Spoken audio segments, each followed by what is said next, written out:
Olá pessoal, fazendo só um vídeo aqui rapidinho, que eu quero mostrar um vídeo aqui de uma menina de 12 anos chamada Vitória, que ela falou numa banca pública lá no Canadá, cujo tema era o sistema bancário, que está produzindo crise intencionalmente, está roubando nossa liberdade e escravizando a população. Fica aí com o vídeo, viu? Falou. And so I quickly got on the phone and talked with her dad, Zane, and invited them here. And so we have a very special treat. So Victoria, come on up, do your thing.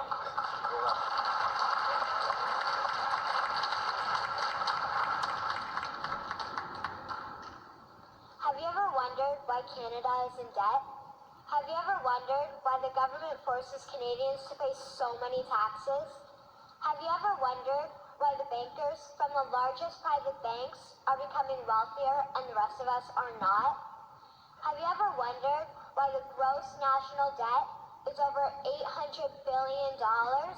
Or why we are spending $160 million a day on the interest of the national debt? That's $60 billion a year. Have you ever wondered who receives the $60 billion? What I have discovered is the banks and the government have colluded to financially enslave the people of Canada. I will share with you 3 important points of reference, which will hopefully spark enough interest and concern for you to continue the research on your own and to engage your government to stop this criminal act against the people of Canada. First, we will briefly examine the Bank of Canada. Second, we will see how our banking system works today. And lastly, I will offer a viable solution that we can petition our government to implement. A very little known figure in Canadian history is J.L. McGeer. He was a lawyer, member of Parliament, and Mayor of Vancouver. His contribution to Canada is probably the greatest in our history. He championed the creation of the National Bank of Canada, whose sole purpose is to create and manage Canada's money. It was formed on July 3, 1934, and owned by all Canadians. Until the 1970s, because of the Bank of Canada, Canada's national debt was held at a constant, manageable level, until the government decided to implement what we now have as our modern-day banking system that is robbing the Canadian people. So how are they robbing us? Allow me to explain how our private banks and government work today. First, the Canadian government borrows money from the private banks. They then lend the debt-based money to Canada with compounded interest. The government then continues to increase taxation of Canadians year after year in order to pay back the interest on the exponentially growing national debt. What results is inflation, thus real money for Canadians to spend into our economy, and the real money being used to pad the pockets of the banks. Also, the government gave the banks the ability to loan out money that doesn't exist in the form of loans.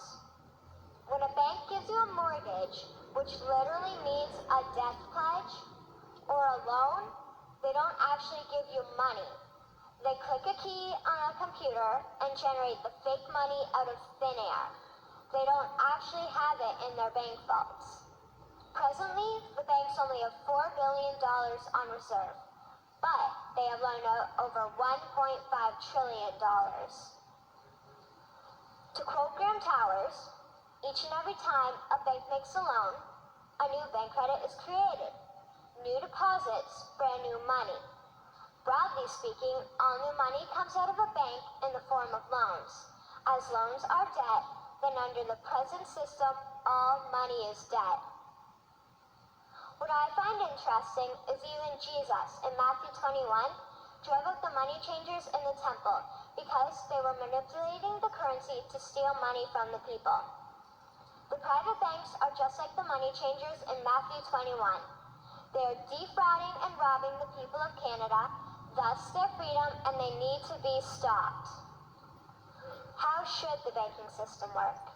In an infamous interview, Mr. McGeer asked Mr. Towers, "Can you tell me why a government with power to create money should give that power away to a private monopoly and then borrow that which Parliament can create itself back at interest to the point of national bankruptcy?" Mr. Towers replied, "If Parliament wants to change the form of operating the banking system, then certainly that is within the powers of Parliament. In other words, if the Canadian government needs money, they can borrow it directly from the Bank of Canada. The people would then pay fair taxes to repay the Bank of Canada. This tax money would in turn get injected back into our economic infrastructure and the debt would be wiped out. Canadians would again prosper with real money as the foundation of our economic structure and not debt money.